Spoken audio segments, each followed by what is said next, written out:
அந்த பகவத் பக்தியினுடைய சக்தி அது. அதை நாம் உணரலாம் இந்த பாகவதத்தில், இந்த பகவத்கீதையில். அது பிரபுபாதா அந்த இஸ்கான் பகவத்கீதை படித்தோம்னா ரொம்ப எனக்கு ஈஸியாக புரியாத விஷயம்லாம் புரியும். ரொம்ப சுலபமாக இருக்கும் படிக்கிறதுக்கு. ஆனால் பெரிய விஷயங்கள்லாம் நமக்குள்ளே புகுந்துடும். அதனால் இந்த பகவத்கீதை படித்தா தான் கண்ணை திறந்து விட்ட மாதிரி இருக்கும். ஓ, பகவத்கீதையில் இவ்வளோ விஷயங்கள் இருக்கா அப்படின்னு நம்மளுக்கு புரிய ஆரம்பிக்கும். அதே சமயத்தில் அதை தான் ஒரு குருஷீட பரம்பரையில் வரக்கூடிய விஷயத்துக்கு அவ்வளோ மகிமை. அதை நம்ம இப்போ இந்த ஸ்லோகத்துக்கு பார்க்கலாம். இந்த ஸ்லோகத்துக்கு மட்டும் அர்த்தம் அப்படியே படிச்சுட்டு வரேன் பாருங்கள். நேஹா அவிக்ரமணாசோ அஸ்தி பிரத்யவாயோன வித்தியதே ஸ்வல்பம் அப்பியஸ்ய தர்மஸ்ய திராயதே மகதோபயாத்து. இந்த இந்த பாகவத தர்மத்தில் முயற்சிக்கணும் இல்லையா? இந்த தர்மத்தில் இந்த முயற்சியில் குறைவோ இழப்போ கிடையாது. இந்த முயற்சி பண்ணால் குறைவு ஏற்படுமானா குறைவு ஏற்படாது. சரி, இந்த முயற்சி பண்ணது வேஸ்ட்டாக போயிடுமா, இழப்பு ஏற்படா, இழப்பே ஏற்படாது. அப்படின்னா இது வழியில் சிறிது முன்னேற்றம், இவ்வழியில் சிறிது முன்னேற்றமும் மிக பயங்கரமான பயத்திலிருந்து ஒருவனை காக்கும். அப்படிப்பட்டது இந்த பாகவத தர்மம், கிருஷ்ணன் சொல்லக்கூடிய தர்மம். கிருஷ்ணன் சொல்கிறதுனாவே அது பாகவத தர்மம் தானே, பகவான் சொன்னாவே அது பாகவத தர்மம் தானே. அது லோக தர்மத்தை சொல்லுவானா? லோக தர்மத்தை பேசுனது அர்ஜுனன். தர்மங்களை பற்றி நிறைய பேசுகிறான். ஸ்திரீ தர்மங்கள்லாம் கெட்டு போயிடுமே, அவர் இது அநியாயமாயிடுச்சே, உறவினர்களை கொண்டுட்டு நாம் எப்படி உயிர் வாழ விரும்புவோம் அப்படின்லாம் பல விதமாக புலம்புறான். அவன் லோக தர்மத்தை பேசுகிறான். பகவான் ஆரம்பிக்கும் போது தான் பாகவத தர்மத்தை ஆரம்பிக்கிறார். ஃபஸ்ட்டு ஆத்ம ஞானத்திலிருந்து எடுத்ததுமே கபிலவாசுதேவர் எப்படி ஞான யோகத்தை உபதேசம் பண்ணாரோ அதுபோல் ஞானத்தை சாங்கிய யோகமாக்கிய ஞான யோகத்தை உபதேசம் பண்ணுறார். இந்த ஆத்மா வேறு, உடல் வேறு எல்லாம் உபதேசம் பண்ணி அதற்கு பிறகு தான் கர்ம யோகம் மற்ற யோகங்கள்லாம். ஆனால் எல்லாம் பக்தியை அடிப்படையாக கொண்டது தான். அது முதல் புரிஞ்சுக்கணும். அப்போது இங்கே பொருளுரையில் சொல்லியிருக்காங்க, கிருஷ்ண உணர்வில் செயல்படுதல், அதான் பாகவத தர்மம். கிருஷ்ண உணர்வில் செயல்படுதல், அதாவது புலர்நுகர்ச்சியின் எதிர்பார்ப்பின்றி கிருஷ்ணரின் நலனுக்காக செயலாற்றுதல். இந்த வார்த்தை சும்மா வடவன்னு ஏதோ கதை படிக்கிற மாதிரி படிச்சுன்னு போகக்கூடாது. பகவத்கீதை இந்த இஸ்கான் பகவத்கீதையை ரொம்ப ஆழ்ந்த பொருள் உடையது. ஒவ்வொரு வார்த்தையும் நிறுத்தி நிதானமாக படிக்கணும். என்னென்னா, வெறும் புலன் நுகர்ச்சியின் எதிர்பார்ப்புகள் இன்றி கிருஷ்ணரின் நலனுக்காக செயலாற்றுதல் என்பது செயலின் மிக உயர்ந்த தெய்வீக குணமாகும். புரியுதுங்களா? நம்ம கர்மாவானது, நம்ம செயல்களானது எப்படி இருக்குன்னா, நம்ம சுயநலத்துக்காக இருக்கக்கூடாது. அதை புலன் நுகர்ச்சிக்காக நம்ம இந்திரியங்களை திருப்திப்படுத்த நோக்கத்தோடு இருக்கக்கூடாது. நாம் செய்யக்கூடிய ஒவ்வொரு செயலையும் பகவான் இதனால் சந்தோஷம் அடைவானா, பகவானுக்கு இந்த செயல் சம்மதமா, பகவான் எதனால் திருப்தி அடைவார் அப்படின்னு பார்த்து செய்யணுமா. அப்படி செயல்பட்டோமானால் நாம் களங்கமற்றவர்களாக, அதே சமயத்தில் பயமற்றவர்களாக, எப்படி பரிசுத்தமாக இருப்போமா. அப்போ எந்த காரியங்களை செய்தாலும் பகவான் நாமத்தை சொல்லிண்டு, அதுதான் கிருஷ்ண உணர்வுன்றது. என்னென்னா பகவான் நாமா ஃபஸ்ட்டு, அதுதான் மெயினே. இஸ்கானில் போன உடனே எடுத்தோடனே பகவத்கீதைலாம் உபதேசம் பண்ண மாட்டாங்க. கையில் நேராக சாண்டிங் மாலையை கொடுத்துருவாங்க. சாண்டிங் மாலையை கொடுத்துட்டு இதில் 108 நாம 108 மணிகள் இருக்குது, இது எப்படி ஜெபிக்கணும் அப்படின்னு இது நடுவிரலில் அந்த மணியை வச்சுட்டு எப்படி ஜெபிக்கணும் அதை தான் ஃபஸ்ட்டு சொல்லுவேன். ஹரே கிருஷ்ணா ஹரே கிருஷ்ணா. அதுக்கு முன்னாடி சைதன்ய மகாபிரபுனுடைய மந்திரம், ஸ்ரீகிருஷ்ண சைதன்ய பிரபு நித்யானந்த ஸ்ரீ அத்வைத கதாதர ஸ்ரீவாசாதி கௌரவ பக்தவருந்தா. அதை சொல்லிவிட்டு அடுத்தது ஹரே கிருஷ்ண மகாமந்திரம் சொல்லுவாங்க. ஹரே கிருஷ்ணா கிருஷ்ண கிருஷ்ண ஹரே ஹரே, ஹரே ராம ராம ராம ஹரே ஹரே. இதுதான் கிருஷ்ண உணர்வுன்னாவே பகவான் நாமா ஹரே கிருஷ்ண மகாந்திர மந்திரம் தான். அங்கே போனாவே கிருஷ்ண உணர்வுன்னா ஃபஸ்ட் எடுத்தவொடனே ஹரிநாமம் தான். அதுதான் கிருஷ்ண உணர்வு. இந்த பயிற்சி பண்ண ஆட்டோமேட்டிக்காக நீ எந்த செயல்கள் செய்தாலும் ஹரே கிருஷ்ணா பகவான் நாமா சொல்லிட்டு செய்யும்போது அந்த செயல்கள் பவித்திரம் அடைகிறது. உன்னத ஸ்திதியில் அந்த செயல்களானது நிலைநிறுத்தப்படுகிறது. அப்படி தான் சொல்கிறார். அப்போ பகவானை சந்தோஷப்படுத்தாமல் உன்னால் சந்தோஷமாக இருக்க முடியாது அப்படின்றது தான் நோக்கமே. கிருஷ்ணர் கிருஷ்ணர் தானே ஆதி மூலம். வேருக்கு தண்ணீர் வார்த்தாமல் கிளைகள் எப்படி செழிப்படையும்? கிளைகளோ இலைகளோ இல்லை பிஞ்சுகள்லாம் எப்படி காயாகும், காய் எப்படி பழுக்கும்? இந்த முன்னேற்றங்கள்லாம் ஏற்படணும், இந்த செழுமையெல்லாம் வாழ்க்கையில் ஏற்படணும்னா வேருக்கு ஜலத்தை வார்த்தனா தானே முடியும். அதுபோல் கிருஷ்ணரை திருப்திப்படுத்தினா தான் நம்ம வாழ்க்கை செழிப்புடையதாக ஆகும். கிருஷ்ணர் எதனால் சீக்கிரமாக சந்தோஷமடைகிறனா? ஹரி நாமத்தினால் தான்.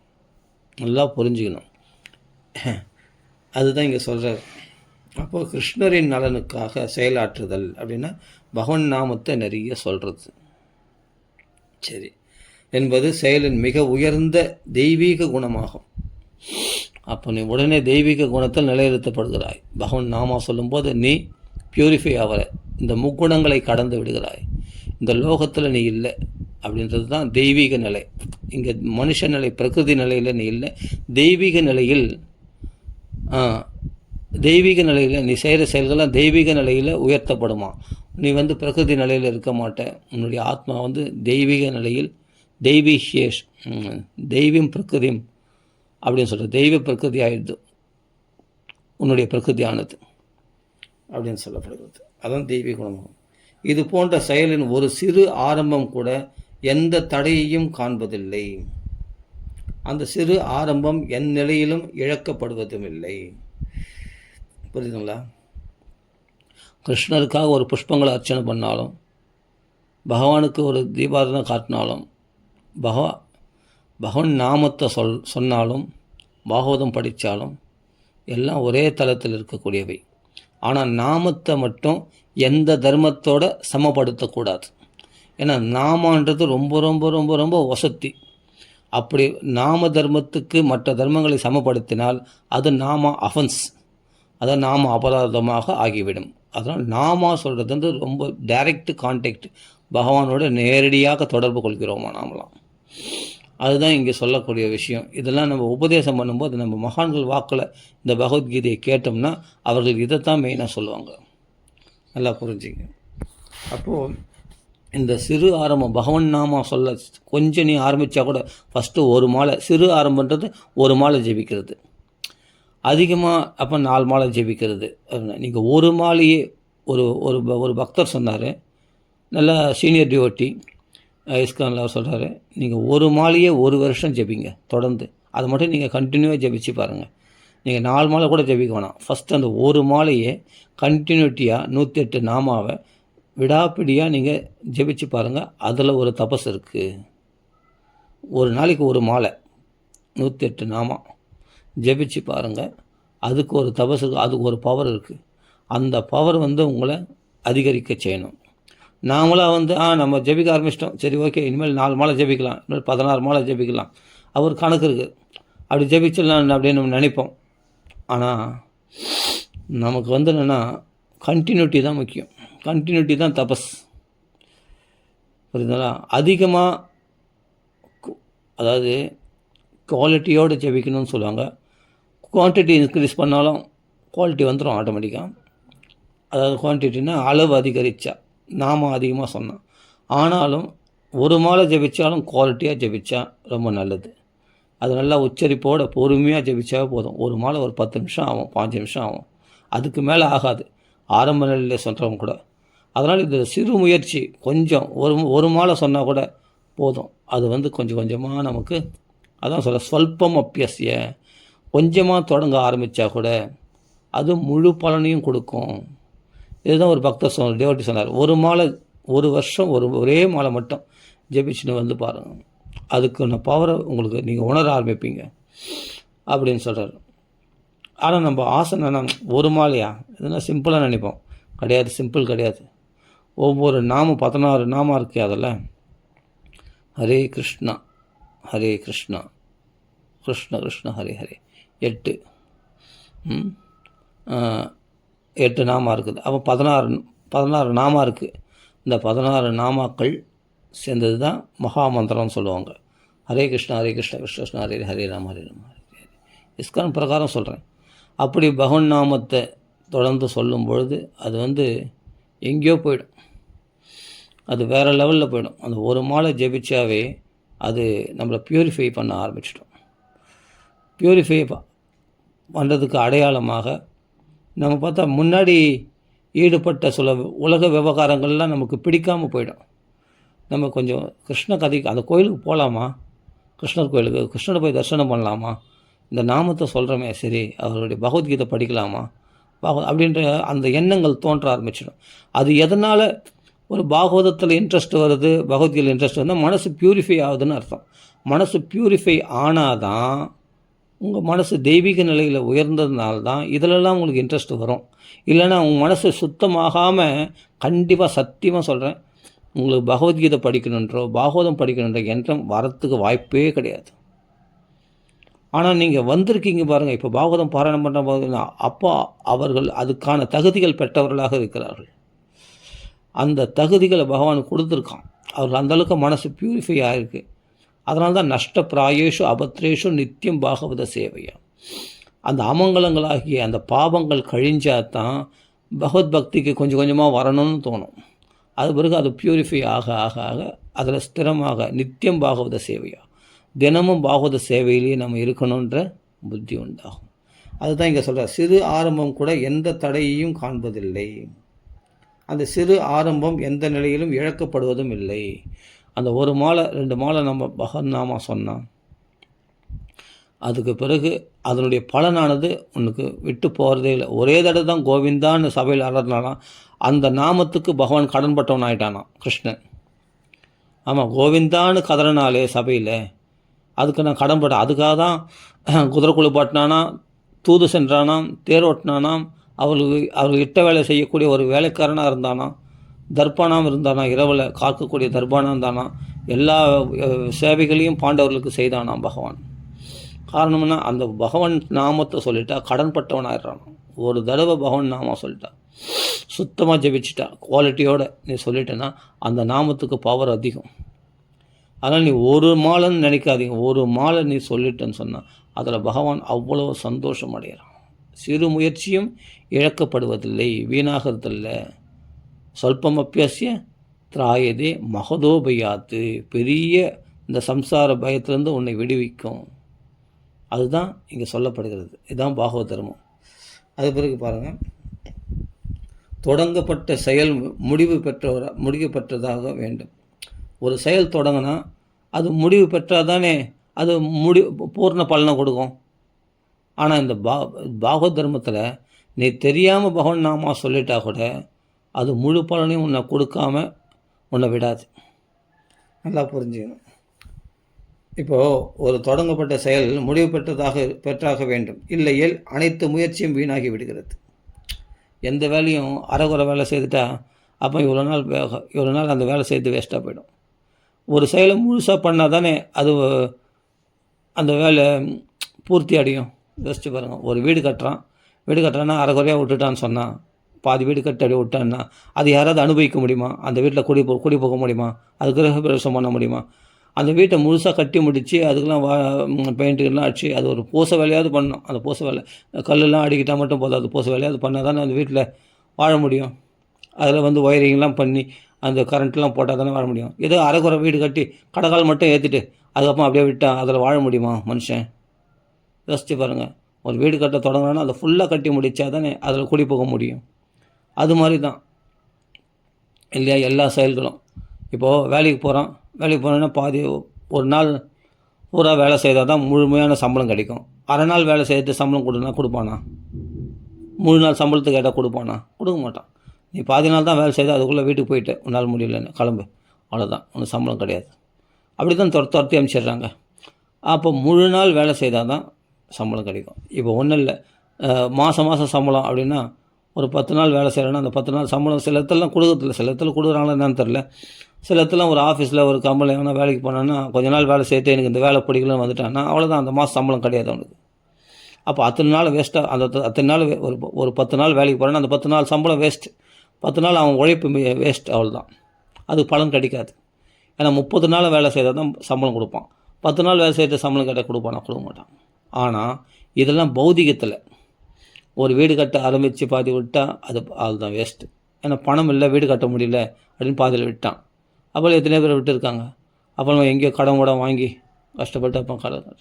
சில பேர் வந்து ஒரு இடத்துல பார்த்தேன், ஒரு எங்கள் உறவினர் வீட்டெல்லாம் இடிச்சிட்டு இருக்குது, ஆனால் அது கட்டுறதுக்கு பணம் இல்லை. அது வீடு இடிக்காமல் இருக்கலாம் இல்லை, அந்த பழைய வீட்லேயே இருந்திருக்கலாம் இல்லையா, அந்த பழைய வீட்டை இடிச்சிட்டு என்ன பண்ண முடியும், கட்ட முடியல. அப்போ அது பிரயோஜனம் இல்லை, யாரும் ஆள முடியாது அது இல்லையா. அது மாதிரி ஒரு வேலைக்கு போகிறேன்னா ஒரு 30 நாள் ஃபுல்லாக வேலைக்கு போனால் தான் முழு சம்பளம் கிடைக்கும். இவன் 10 நாள் மட்டும் போட்டு முழு சம்பளம் கேட்டால் எப்படி கிடைக்கும்? இதெல்லாம் பௌதிகத்தில் எல்லாமே ஆரம்பிக்கப்பட்ட காரியம் முழுசாக முடித்தா தான் பலன் கிடைக்கும். இது பௌதிகத்தில். ஆனால் ஆன்மீகத்தில் பகவன் நாமத்துக்காக, பகவானுக்காக ஒரு பத்திரம் புஷ்பம் பகவானுக்கு ஒரு சேவை செய்துட்டேன்னு சொன்னால், ஒரு சின்ன சேவை கூட உனக்கு முழுமையான பலனை கொடுக்காமல் அது தூங்காது. அந்த சேவையானது, அந்த பக்தியானது, அந்த பக்தி தேவி உனக்கு முழு பலனை கொடுக்காமல் ஓய மாட்டாள். இதை புரிஞ்சுக்கணும். அதுதான் இங்கே சொல்கிறார், சிறு ஆரம்பம் எந்த நிலையிலும் இழக்கப்படுவதில்லை. பௌதிக தளத்தில் தொடங்கப்பட்ட செயல் முடிவு பெற்றாக வேண்டும், இல்லையில் அனைத்து முயற்சியும் வீணாகி விடுகிறது. கரெக்டாக? இப்போ நான் சொன்னது உதாரணத்துக்கு இது பௌதிக செயல். என்னது? பௌதிக தளத்தில் தொடங்கப்பட்ட செயல் முடிவு பெற்றாக வேண்டும், இல்லையில் அனைத்து முயற்சியும் வீணாகி விடுகிறது. ஆனால் கிருஷ்ண உணர்வில், பகவத் பக்தியில் தொடங்கப்பட்ட எல்லா செயல்களும் நேக அபிக்ரமநாசோ அஸ்தி பிரத்யவாயோ ந வித்தியதே. இந்த முயற்சியில் இழப்போ குறைவோ கிடையாது. அப்படின்னு கிருஷ்ண உணர்வில் பகவன் நாமா சொல்கிறோம், பாகவதம் படிக்கிறோம், பகவத் சேவையில் ஈடுபடுறோன்னா தொடங்கப்பட்ட எல்லா செயல்களும் முடிவு பெறாவிடனும் கூட, நீ முழுசாக அனுஷ்டிக்க முடியல, அது பர்ஃபெக்டாக அனுஷ்டிக்கல, ஆனால் கொஞ்சம் தான் நீ தொடங்கி இருக்கிற, அப்போயே நீ பகவான் கீழே வந்துட்டேன்னு சொன்னால் நிரந்தர பலனை கொடுக்கும். நீ அன்றைக்கோ ஒரு நாமா சொல்லிட்டுப்பா, அது பகவான் ஜென்மத்தில் மறக்க மாட்டான். அந்த ஹரே கிருஷ்ணா மகாமந்திரத்தை சொல்லிட்டுல, அதுக்கு ஒரு பவர் இருக்குது. அது நிரந்தர பலனை ஒன்று கொடுத்தே தீரும். எனவே கிருஷ்ண உணர்வில் செயல்படும் செயல் முற்று பெறாவிடனும் அதை செயலாற்றுபவருக்கு எவ்வித இழப்பும் இல்லை. அதனால்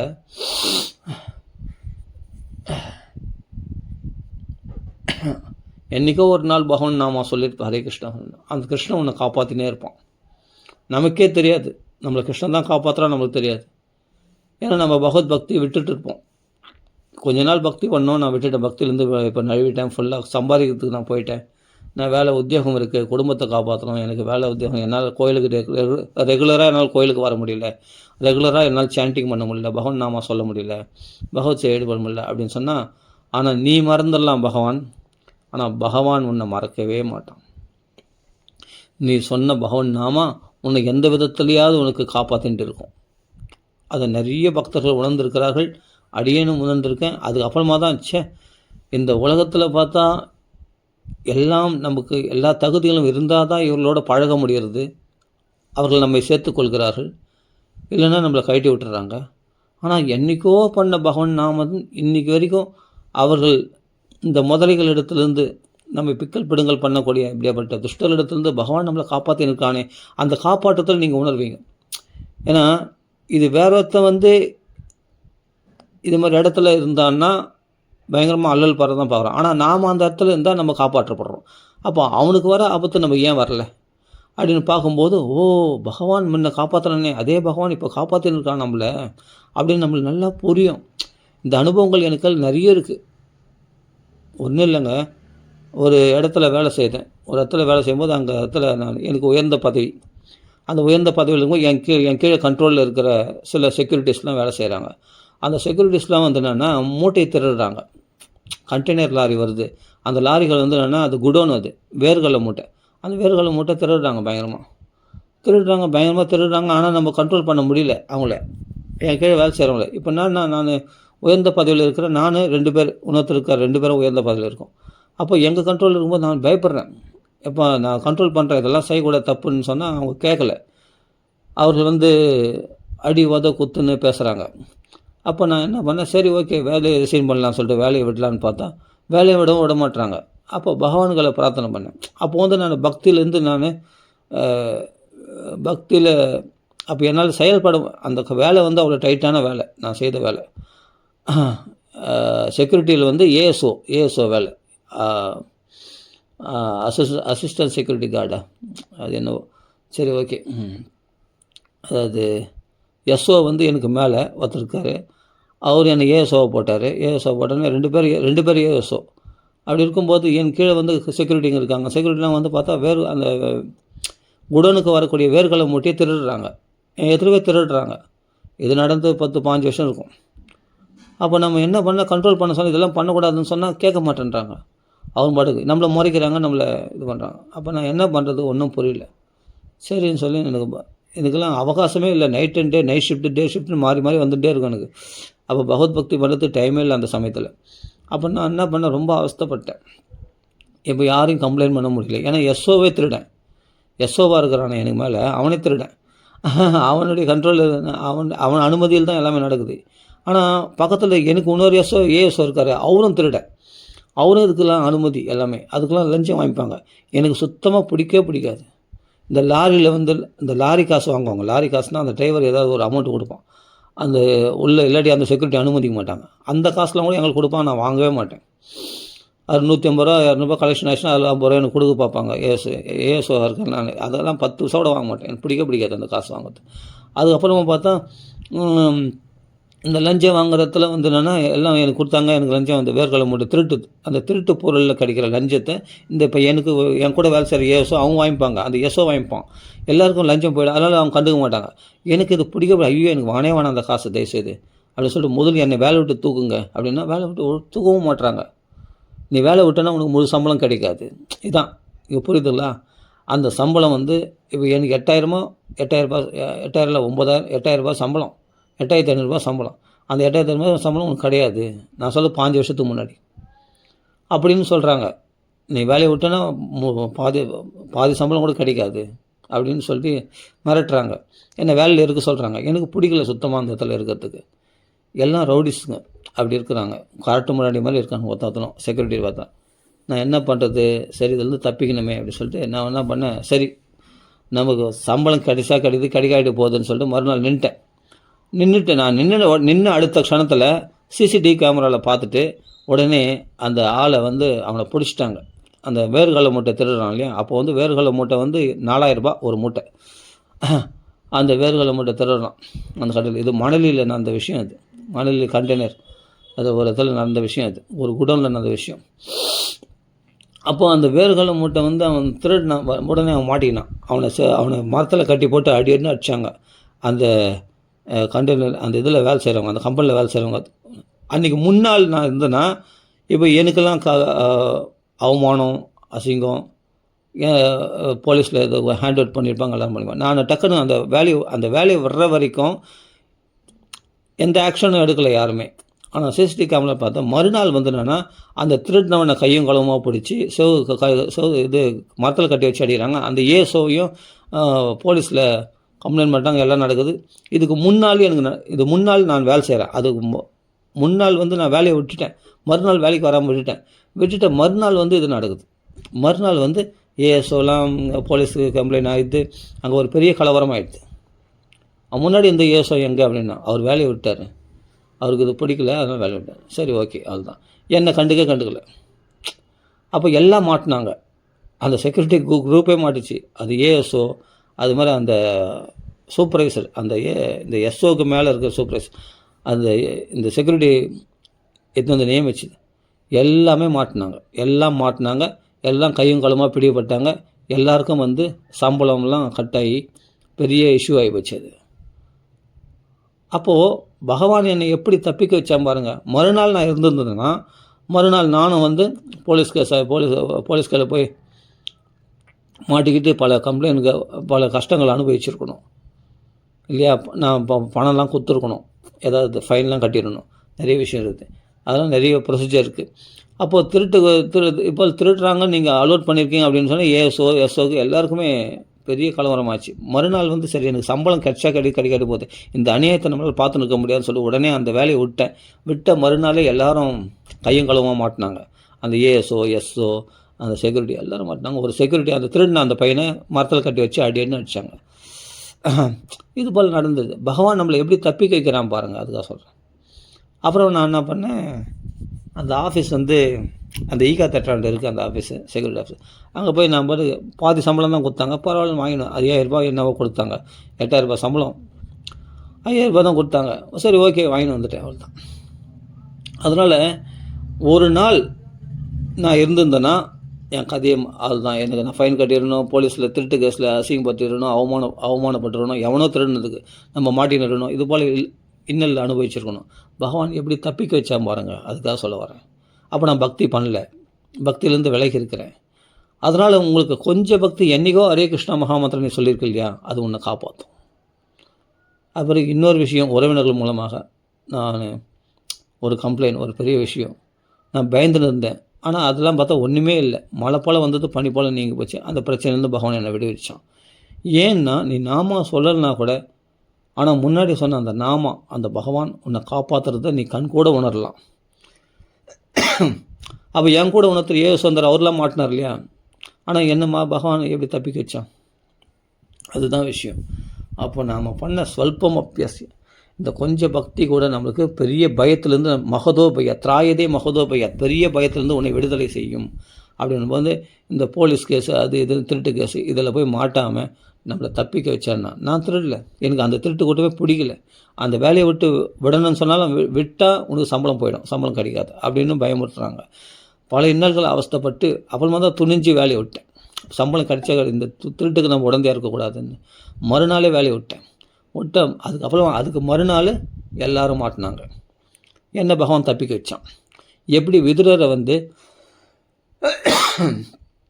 அந்த போர்க்காலத்தில் உயிரிழக்காதபடி அவர் வந்து என்னென்னா துரியோதனன் அவமதித்து வெளியே துரத்தி தப்பிக்க வச்ச மாதிரி, அதுபோல் என்னை தப்பிக்க வச்சான் பகவான். அந்த துஷ்டர்களுடைய கூட்டத்திலேருந்து என்னை தப்பிக்க வச்சான்.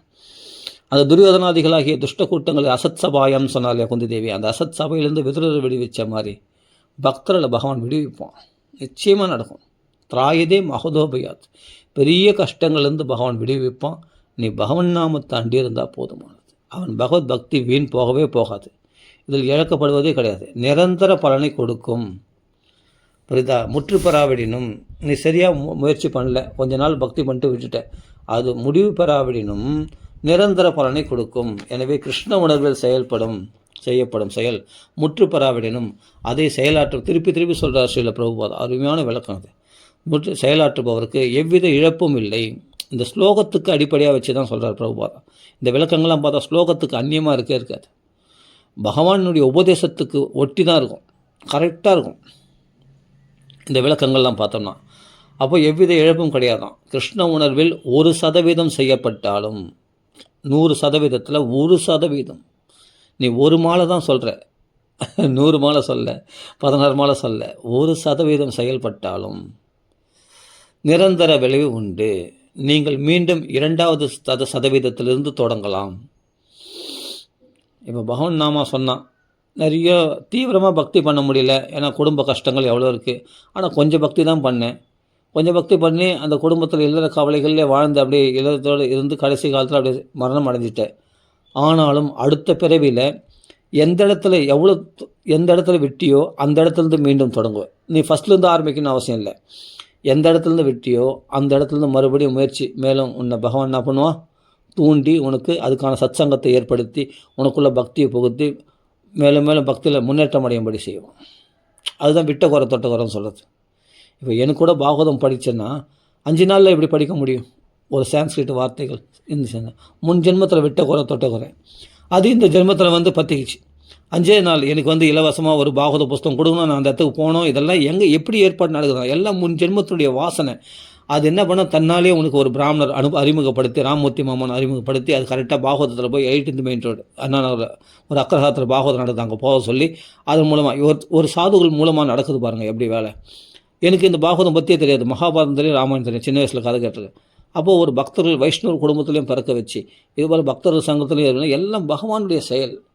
ஜென்மத்தில் அந்த பண்ண அனுஷ்டானம், இந்த பக்தி மார்க்கம் கொண்டு வந்து சேர்த்து இப்போ பாகவதம் படிக்க வச்சு, அந்த பாகவதம் கேட்க வச்சு, அதுக்கப்புறம் பாகவத புஸ்தகம் இலவசம் கொடுத்த உடனே அந்த சான்ஸ்கிரிட்டை எப்படி படிக்க வச்சுருந்தேன் தெரியல. 5 நாள் எப்படி படிக்குது? அதுதான் முன் ஜென்மத்தை விட்ட குறத்துரு. பகவான்கள் அழுதேன். அதுவும் பார்த்தா கண்ணை திறந்து விட்ட மாதிரி, ஏற்கனவே படித்து விட்ட மாதிரி ஈஸியாக படிக்க வந்துடுச்சு.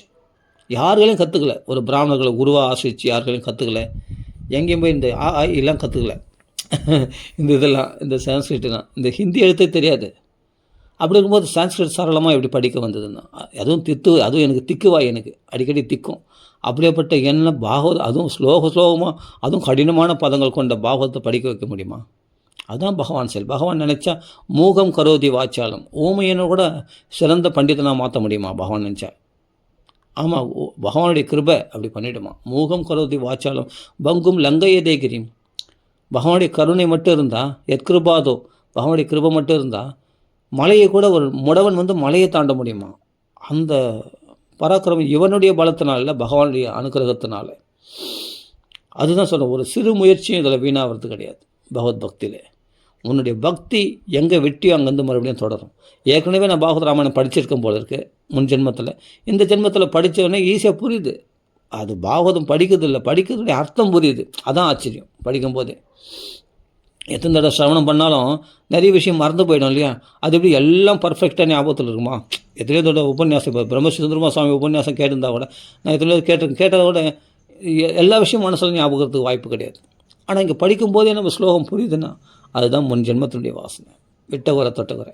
அப்போ 5 நாளில் படிக்கலாம். வரல, முன் ஜென்மத்தில் நீ படிச்சிருக்க, அதனால் இப்போ 5 நாள் உனக்கு வந்துடுச்சு. 5 நாள் கூட தேவையில்லை. முன் ஜென்மத்துடைய ஞாபகம் வந்துடுச்சுன்னாவே ஆட்டோமேட்டிக் உனக்கு அந்த வாசனை உன்னை படிக்க வைக்கும். பாகவதம் உனக்கு இலவசமாக பாகவதம் கொடுக்க வைக்கும். நீ பாகவதத்தில் தன்னாலே போய் தான் ஆகணும். அது உந்தப்படும். அந்த பூர்வ வாசனை உன்னை கொண்டு போய் அந்த பாகவத்தில் உட்கார வைக்கும். நீ என்ன தான் பௌதிகத்தில் ஈடுபடணும்னு நினச்சா கூட முடியவே முடியாது. அந்த சொல்பம் அப்பியசிய முன் ஜென்மத்தில் கடைப்பிடிச்சது விட்டு வரதோடு மறுபடியும் உன்னை அந்த பாகவத்தில் உட்கார வைக்கும். யார் மூலமாக அது உன்னை அந்த சங்கம் ஏற்படும். அந்த சங்கத்தில் ருசி ஏற்படும் உனக்கு. அது ருசியோடு செய்யும்போது தான் அதை செய்ய முடியும். தொடர்ந்து அந்த ருசி உனக்குள்ளே ஏற்படும். அப்போ ஆட்டோமேட்டிக்காக பக்தியில் முன்னேற்றம் அடைவேன். இன்றைக்கி பகவத்கீதை பாகவதம் பற்றி நம்ம பேசுகிறோன்னா அது பகவானுடைய செயல். என் செயலாவது யாதொன்றுமில்லை, ஒன்று கூட கிடையாது. நாம் நினைக்கிறோம் நம்ம பெரிய பக்தி பண்ணுறோம், நான் பெரிய பக்திமான், நான் பாகவதம் அப்படியே மனப்பாடமாக ஒப்பிக்கிறேன், ஸ்லோவாக மனப்பாடம் பண்ணுறேன். அதெல்லாம் உன் சாமர்த்தியம் கிடையாது. எல்லாம் மேனே கிருஷ்ண அனுகம்பிதம். ஒரு சின்ன செயல் கூட நம்ம சாமர்த்தியம் கிடையாது. எல்லாம் கிருஷ்ணனுடைய அனுக்கிரகத்தினால் நடக்குது அப்படின்னு தெரிஞ்சுக்கணும். இதெல்லாம் சாதாரண விஷயம் இல்லை. இதெல்லாம் அனுபவத்தில் ஏற்படக்கூடிய விஷயம். மகானுடைய சகவாசத்தினால இந்த பாகவத்தில் நமக்கு ருச்சி வருதுன்னா பெரிய விஷயம் அது. நீங்கள் கோடி ரூபாய் சொத்து அடைந்தால் கூட அது நம்ம கைவிட்டு போயிடும். ஆனால் இந்த சொத்து நம்மளை கைவிட்டே போகாது. அடுத்த ஜென்மத்திலையும் தொடர்ந்து பாருங்கள், பல ஜென்மங்கள் தொடரும். இனிமேல் உன்னை மோட்சம் அடைய முழுமையான பலனை கொடுக்காத வரைக்கும் இந்த பாகவதம் உன்னை விட்டு விலகாது. அது தூங்காது, அது ஓயாது. அந்த பக்தியை ஓய மாட்டான், பகவானும் ஓய மாட்டான். நீ எப்போ இதை டச் பண்ணிட்டு அந்த பாகவத தர்மத்தில் உன்னை முழுமையான பலனை கொடுத்து உனக்கு மோட்சத்து வரைய சித்திக்க வரைக்கும், பகவான் கோலோகத்துக்கு ஆயுஷம் போகிற வரைக்கும் உன்னை விடமாட்டான். இதுதான் சத்தியம். நான் வைகுண்டத்துக்கு ஆயுஷம் போயே தீரணும் அவனுக்கு. ஆனால் இது தொடங்கிறது சிறு அல்பமாக தான் தொடங்கினேன். அது முழுமையான பலனை கொடுக்காத வரைக்கும் அந்த ஆன்மீக சக்தி ஓயாது. நமக்குள்ளே அந்த குண்டலினி சக்தி எழுப்பிச்சுன்னா அந்த குண்டலினி சக்தி அந்த பாம்பு தூங்காதான். அது மேலே மேலே மேலே மேலே நம்மளுக்கு கஷ்டங்களை கொடுத்தாவது, சோதனைகளை கொடுத்தாவது, நம்மளை பக்குவப்படுத்தி இந்த பௌதிக நிலையில் நம்மளை உயர்த்தி ஆன்மீக ஸ்தலத்துக்கு, ஆன்மீக நிலைக்கு, உயர்ந்த நிலைக்கு வர வச்சு உன்னை கீழே மட்டும் நமே பக்த பிரணஷதி, வீழ்ச்சி அடைய மட்டும் பகவான் விட மாட்டான். மேலே மேலே போவியே தவிர வீழ்ச்சி அடைய மாட்டேன். வீழ்ச்சி அடைகிற மாதிரி பல கஷ்டங்கள் வந்துன்னா அப்போது அனித்தியமானதுன்னு தெரிஞ்சுக்கோ. இந்த உலகம் துன்பங்களை கொடுத்து வெளியே வா. உன்னை வெளியே வா. பகவான் நோக்கமே என்னென்னா உன்னை சன்னியாசி ஆகிறது தான், சங்கத்தை நியாசம் பண்ணுறது தான், உன்னை சிறந்த பாகவதனாக பிரகாசிக்க செய்கிறது தான் அவனுடைய நோக்கமே. அவன் நோக்கம்தான் பழிக்குமே தவிர நீ மறுபடியும் பௌதிகத்தில் நல்லா பணம் சம்பாதிக்கணும், பேர் சம்பாதிக்கணும், புகழ் சம்பாதிக்கணும்னு நினச்சா அதுக்கு விட மாட்டான் பகவான். அவைகள்லாம் அபகரிப்பான். அதான் பகவானுடைய கருணையே. அதெல்லாம் சொல்ல, இதில் சிறு முயற்சியும் வீண் போகிறதில்ல. முன் ஜென்மத்தில் விட்ட குறை தொட்ட அந்த 5 நாளில் படிக்க வந்ததுன்னா எடுத்தோடனே புஸ்தகம் படித்தவொடனே அப்படியே நான் சரளமாக படிக்க வந்துடுச்சுன்னா அதான் பாகம். அப்போ நான் சப்தாகமாக பாராயணம் பண்ண ஆரம்பித்தேன். யாருடைய கிருபையினால்? கிருஷ்ண கிருபையினால். அது முன் ஜென்மத்துடைய வாசனை. அது பகவான் கரெக்டாக சேர்த்து வைக்கிறான் பார். சத்சங்கத்தில் சேர்த்து வச்சு இப்படி படிக்க வைக்கிறான். இதுதாங்க பாகவதம். இதுதான் பாகவத தர்மம். பௌதிக தர்மத்தில் எவ்வளோ முயற்சி பண்ணாலும் நீ முழு நாள் வேலை செய்யலை அப்படின்னா, நீ 4 மணி வரைக்கும் வேலை செய்திருக்க, 6 மணி வரைக்கும் வேலை செய்யலைன்னா பலன் கிடையாது, சம்பளம் கிடையாது. அன்றைக்கி சாயங்காலம் 4 மணி வரைக்கும் வேலை செய்தேன், ஆனால் முடியலும் போயிட்டேன்னா சம்பளம் கிடையாது அப்படின்ட்டு எத்தனையோ பேர் தவிர்த்திருக்காங்க. நானே அதுபோல் அனுபவிச்சிருக்கேன். இப்போ எனக்கே சம்பளம் இல்லைன்னு சொல்லிட்டாங்க பாருங்கள். அது மாதிரி தான். அதனால் புரிஞ்சுக்கணும், அதை செயலாற்றுபவர்களுக்கு எவ்வித இழப்பும் இல்லை. கிருஷ்ண உணர்வில் 1% செய்யப்பட்டாலும் நிரந்தர விளைவு உண்டு. நீங்கள் மீண்டும் 2வது சதவீதத்திலிருந்து தொடங்கலாம். அப்படி தான் எனக்கு இந்த பாகவதம் படிக்க வச்சுது உண்மையிலே. ஆனால் ஜட செயல்களிலோ 100% வெற்றி இல்லாவிடில் ஒரு லாபம் இல்லை. அஜாமிளன் தன் கடமையை கிருஷ்ண உணர்வில் சிறு அளவே செய்தான். அஜாமிளன் என்ன பண்ணான்? வாழப்பொழுது துராச்சாரத்தில் இருந்தான். ஒரே ஒரு நாமத்தை சொல்லிட்டான் கடைசி காலத்தில். சிறு முயற்சி தான். பிள்ளை பேர் நாராயணன், அதனால் நாராயணன் தெரியாமல் கூப்பிட்டுருந்தான். அவன் கடைசி காலத்தில் இந்திரியங்கள் கலங்க உச்ச ஸ்வரத்தில் நாராயணா அப்படின்ட்டு கதறினான். அந்த பகவன் நாமா அதுதான் ரொம்ப வசதி. பகவன் நாமத்தை நீங்கள் கொஞ்சம் அபியாசம் பண்ணாலும் அது 100% பலனை கொடுத்தே தரும். அப்போ இங்கே என்ன சொல்கிறாரு? அஜாமிளன் தன் கடமையை கிருஷ்ண உணர்வில் சிறு அளவே செய்தான், எனினும் பகவானின் கருணையால் இறுதியில் 100% பலனை அடைந்தான். இது சம்பந்தமாக ஸ்ரீமத் பாகவதத்தில் 1வது ஸ்கந்தம் 5வது அத்தியாயம் 17வது ஸ்லோகத்தில் சொல்லப்பட்டிருக்கிறது. நல்ல பதம் ஒன்று இருக்கிறது. தெக்வா ஸ்வதர்மம் சரணாம்புஜம் ஹரேஹே பஜன்னபக்வோ அத பதேத்ததோ யதி யத்ரக்வபா அபத்ரம் அபுத் அமுஷ்யகிம் கோவார்த்த ஆப்த அபஜதாம் ஸ்வதர்மதः. தன்னுடைய கடமைகளை விட்டுவிட்டு கிருஷ்ண உணர்வில் செயல்பட தொடங்கியவன் தனது செயலை சரிவர முடிக்காமல் வீழ்ச்சி அடைந்தாலும் அவனுக்கு என்ன நஷ்டம்? நல்லா புரிஞ்சு, நஷ்டமே கிடையாது. உன்னால் இந்த ஜென்மத்தில் பக்குவம் அடையலை, உன்னால் மோட்சம் அடைய முடியல, பகவான் அடைய முடியலை, பக்தியில் அந்தளவுக்கு பர்ஃபெக்டாக நான் பக்தி பண்ணலை, ஏதோ ஏனத்தாலும் பகவான் நாம சொல்லியிருக்கேன், ஐயோ நான் அஷ்டமா சித்திகள் கூட வரல, சாதாரண நிலை கூட நம்மளுக்கு உயரலை, அப்போ நான் என்ன பண்ணுறது? எனக்கு வீழ்ச்சியான்னு கேட்டேன். வீழ்ச்சியே கிடையாது. நகி கல்யாணத்தில் துர்கதியும் தாத கச்சதி. நல்லதை செய்துபவன் ஒருபொழுதும் துர்கதி அவனுக்கு கிடைக்காது, நற்கதி தான் கிடைக்கும். அடுத்த பிறப்பில் உனக்கு நல்ல வாழ்க்கை கிடைக்கும். பகவான் சத்சங்கத்தில் கூட்டி உன்னை மேலும் பக்தியில் உயரும்படி தான் செய்வான். நல்லது செய்வான், எப்படி கெட்டது அடைவான் யோசிச்சு பாருங்கள். கெட்டதை செய்கிறவன் தான் கெட்டது அடைவான். நீ பகவத் பக்தியில் விட சிறந்த நல்லது உலகத்தில் எது சொல்லு பார்க்கலாம். அதனால் தனது செயலை சரிவர முடிக்காமல் வீழ்ச்சி அடைந்தாலும் அவனுக்கு என்ன நஷ்டம்? ஜட செயல்களை நன்றாக செய்பவன் அதில் என்ன பயனை அடைவன்? நீ சுதர்மத்தை சரியாக கடைப்பிடிச்சு வா. பெரிய காரு பங்களா நல்லா சம்பாதிக்கிற சாமர்த்தியம், பல தந்திரங்களை கடைப்பிடிச்சு, பல கபடங்களை ஆசிரிச்சு, பல பொய்களை சொல்லி எப்படி நீ பெரிய பணக்காரன் ஆகிட்ட, குடும்பத்தை நல்லா காப்பாற்றுற, நல்லா செல்வ செழிப்பாக கோடீஸ்வரனாக இருக்கிற. அதனால் என்ன லாபம்? இந்த ஜென்மாவை விட்டால் அடுத்தது உனக்கு எந்த பிறவி கிடைக்குன்னு தெரியாது. அவன் வாழ்க்கை என்னென்னா கேள்விக்குறியாக இருக்குது. ஆமாம், சுதர்மத்தை நல்லா கடைப்பிடிச்சான்பா, நல்ல குடும்பத்தை ரட்சித்தான், பிள்ளை பசங்க நல்லா கல்யாணம் பண்ணி வச்சான், நல்லா பெரிய கோடீஸ்வரனுக்கு கல்யாணம் பண்ணி வச்சான் பசங்களை, நல்லா பெரிய பெரிய காரு பங்களாக இருக்கான், குடும்பத்துக்கு நல்லவனாக இருக்கிறான், அவன் பல பேருக்கு நன்மையும் செய்கிறான், நல்லது செய்கிறான். பகவத் பக்தி பண்ணலனா புரோஜனம் உண்டா? இவைகள்லாம் ஒரு புரோஜனம் கிடையாது சொல்கிறார். அவன் என்ன பலனை அடைய முடியும்? அடுத்த ஜென்மத்தில் நாயா பூனையா பன்றியா எதை பொறுப்பான்னு தெரியாது. பெரிய பணக்காரன் கோடீஸ்வரனாச்சே, அவன் பெரிய கோடீஸ்வரனாக தான் பொறுப்பான்? நிச்சயம் கிடையாது. அவன் மனசில் எந்த வாசனை இருக்கோ அதுக்கான பிறவிகள் தான் கிடைக்கும். பணக்காரனா இந்த ஜென்மத்தில் தான் அடுத்த ஜென்மம் பணக்காரனாக தான் போகிறோன்னு அவசியம் கிடையாது. எதை வேணாலும் மாறும், பகவான் இஷ்டம்தான். ஏன்னா பாதுகாப்பு இல்லாத வழியை அவன் தேடின்ட்டான். பணம் எதெல்லாம் பாதுகாக்காது, இதெல்லாம் பௌதிகமான விஷயங்கள். நீ உன் குடும்ப சுயநலத்துக்காக செயல்பட்ட, சுதர்மத்தை கடைபிடிச்சு, என்னென்னா உன் சுயநலத்துக்காக உன் குடும்பத்துக்காக செயல்பட்ட, அவ்வளோதான். பகவானுக்காக நீ ஒன்றுமே செய்யலை அப்படின்னு சொன்னால் அதில் எந்த பிரயோஜனமும் இல்லையா சொல்கிறார். ஜட செயல்களை நன்றாக செய்பவன், நல்லா புரிஞ்சுக்கணும். இந்த பௌதிகமான பணம் சம்பாதிக்க, குடும்பத்தை ரட்சிக்கிறது, இதெல்லாம் ரொம்ப முக்கியம்தான். இதெல்லாம் தர்மம் தான், பௌதிக தர்மம். அதெல்லாம் பாகவத தர்மம், ஆன்மீக தர்மம். நீ பௌதிக தர்மத்தை என்ன தான் செவ்வனே செய்தாலும் நன்றாக செய்வான், அதில் என்ன பலனை அவனால் அடைய முடியும்? இப்போது பைபிளில் கிறிஸ்தவர்கள் ஒரு விஷயம் சொல்கிறாங்க. கிறிஸ்தவர்கள் கூறுவது போல, தனது நித்திய ஆத்மாவை இழப்பவன் இவ்வுலகம் முழுவதையும் பெறுவதன் பலன் என்ன? இந்த உலகம் முழுவதும் நீ ஆட்சி பெறுறப்பா, பெரிய பிரைம் மினிஸ்டர் ஆகிட்ட, பெரிய ஜனாதிபதி ஆகிட்ட, ஓகே கவர்னர் ஆகிட்ட, எல்லாம் இருக்கலாம். பகவத் பக்தி இல்லைன்னா பிரயோஜனம் இல்லை. எல்லாம் அடைஞ்ச, ஆனால் உன் சேஃப்டின்னு கேட்டால் இது சேஃப்டி கிடையாது. ஆமாம், உலகத்தையே நீ வென்றாலும் அப்புறம் நான் சொத்து சுகங்கள்லாம் பெரிய விஷயமா? உலகத்தையே ஜெயிச்சு அவ்வளோ சொத்து சுகங்கள் உடையவங்க சொல்கிறேன். பெரிய கப்பல் இருக்குது, என் பேரில் கப்பல் இருக்குது, என் பேரில் ஃப்ளைட் இருக்குது, எல்லாமே வச்சுக்கோ, எல்லாம் பெரிய பணக்காரன் கோடீஸ்வரன், ஒரு லாபம் இல்லை. அதுதான் இங்கே சொல்கிறார். தன்னுடைய நித்திய ஆத்மாவை லாபத்தை சம்பாதிக்காமல் தன் நித்திய ஆத்மாவை இழப்பவன் இவ்வுலகம் முழுவதையும் பெறுறதுனால என்ன லாபம்? ஒன்றுமே இல்லை. அதுதான் இந்த ஜென்மத்தோடு கழிஞ்சிட்டு போதும், அவ்வளோதான். அதுலேயும் பல துன்பங்கள் நடுவில் அந்த இன்பத்தை அனுபவிக்க போகிறேன், அவ்வளோதான். பலன் ஜட செயல்களும் விளைவுகளும் உடலுடன் முடிந்து போகின்றன. புரியுதுங்களா?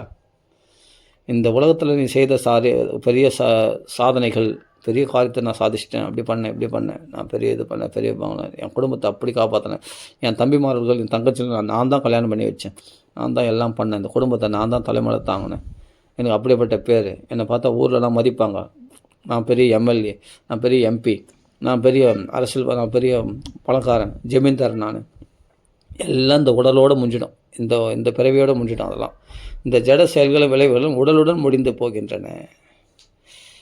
இந்த தகுதிகள்லாம் ஒன்றுத்துக்கும் பிரயோஜனப்படாது, அதெல்லாம் குப்பை. ஆனால் கிருஷ்ண உணர்வில் செய்யப்படும் செயல்கள் உடலை விட்ட பின்னும் ஒருவனை மீண்டும் பக்திக்கு கொண்டு வருகின்றன. இதுதான் பாயிண்ட். பௌதிக செயல்கள்லாம் இந்த உடலோடு முடிஞ்சுவிடும். அது ஆனால் இந்த பணம் சம்பாதிக்க ஆசை அதெல்லாம் இருக்குது. அந்த ஆசைகள்லாம் அதான் சொல்கிற கீழ்ப்பிறவிகளை கொடுக்கும். அந்த தகுதி உடையவனும் நல்லா இப்போ மாம்சபக்ஷம் பண்ணுறான்னா அவனுக்கு சிங்கம் பிறவி, புலி பிறவி, அதுபோல் நல்ல மாம்சங்களை பட்சிக்கிற மானுடைய மாம்சம், முயலுடைய மாம்சம் சாப்பிட்றதுக்கான வசதி கொடுப்பான். நிறைய பெண்ணாசை உடையவன் அப்படின்னா அடுத்த பிள்ளை அவனுக்கு குரங்கா பிறப்பான் அப்படின்லாம் சொல்லப்பட்டிருக்கு. மனுஷனாக இருந்து நீ குரங்கா இருந்திருக்கு இல்லையா, உன் சுபாவங்களுக்கு ஏற்ற பிறவிகள் கிடைக்கும். ஆனால் பகவத் பக்தி பண்ணுறவனுக்கு உயர்ந்த பிறவிகள் கிடைக்குமா? நான் சொல்ல பகவத்கீதையில் பகவான் சொல்கிறார், ஸ்ரீமதாம் கேஹே, நல்ல செல்வந்தர்கள் குடும்பத்தில் பிறப்பானா, அது மட்டும் இல்லை நல்ல யோகிகளுடைய குடும்பத்தில் பிறப்பானா, இல்லை நல்ல பிராமணர்கள் நல்ல பக்தர்களுடைய குடும்பத்தில், வைஷ்ணவ குடும்பத்தில் பிறப்பானா, பிறந்து அந்த பக்தியில் அவன் முன்னேற்றம் அடையும்படி பகவான் அவனுக்கு வசதி பண்ணி கொடுக்குறானா.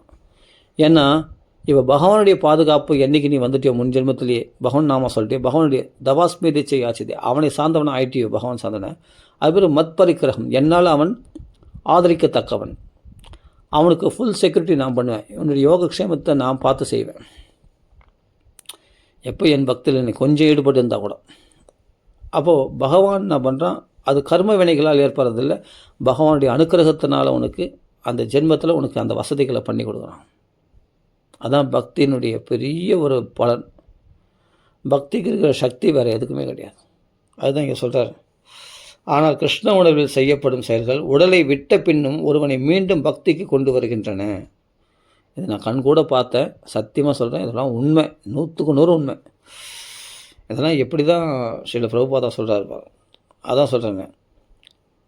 தியக்த்வா ஸ்வதர்மம் சரணாம்புஜம் ஹரேஹே பஜன் அபக்வோ அதான் அப்பதே ததோ எதி. பகவானுடைய சரணகமனில், அதாவது பகவத் பக்தி பண்ணவன் பக்குவம் இல்லாமல் அவன் இறந்து விட்டால் கூட அடுத்த பிறவியில் அவனுக்கு வா அபத்திரம் அபுத் அமுஷ்யகிம், அவனுக்கு அமங்கலம் உண்டாகுமோ அடுத்த பிறவியில்? ஒரு பொழுதும் உண்டாகாது. அவனுக்கு மங்களமே ஏற்படும். நல்லது செய்தவன் எப்படிங்க கெட்டது ஏற்படும்? அவனுக்கு கெட்டது செய்தவனுக்கு தான் கெட்டது ஏற்படும். அப்போ அப்படின்னு சொல்லி கோவ் ஆர்த்த ஆப்தோ அபஜிதாம் ஸ்வதர்மதா. பகவானை வழிபடாமல் வெறும் ஸ்வதர்மத்தை மட்டும் கடைப்பிடித்து என்ன லாபத்தை அடையப் போகிறான்? ஒன்றும் இல்லையே. இந்த வாழ்க்கையில் வேணால் ஆஹா ஓகன் கொடி கட்டி பறக்கலாம். அடுத்த ஜென்மத்தில் ஒன்று எந்த பிறவி நாயா பேயா பூனையா பன்றியா என்ன பிறகு வைப்பான் தெரியாது. அசுரனா தேவனா எங்கே பிறகு வைப்பான்னு தெரியாது. ஆக மட்டும் பகவத் பக்தனாக பிறக்க மாட்டேன், அது மட்டும் இருந்துச்சு. ஏன்னா நீ அதுக்கு தகுதிகளான அந்த கீழ்ப்பிறவிகளுக்கு தகுதியான விஷயங்களை தானே இந்த ஜென்மத்தில் நீ சேர்த்துக்கிறேன்.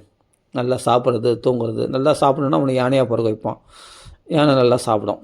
அது மாதிரி உனக்கு உடல் இன்பங்கள் தானே பெருசாக தோணுச்சு. அதுக்கான மனுஷ பிறவை கொடுத்ததுக்கான செயல்களை செய்யாமல் மிருகங்களுடைய சுபாவத்தோடு நம்ம வாழ்ந்துட்டு நல்ல பெண் ஆசையிலையும் மண் ஆசையிலையும் இதில் அதுக்கேற்ற பிறவிகள் நமக்கு அந்த வீட்டில் வந்து இந்த வீடு மேலே ரொம்ப பட்டுதல் இருக்குன்னா அந்த வீட்டில் ஒரு நாயாக பூனையாக பிறகு வைப்பான்.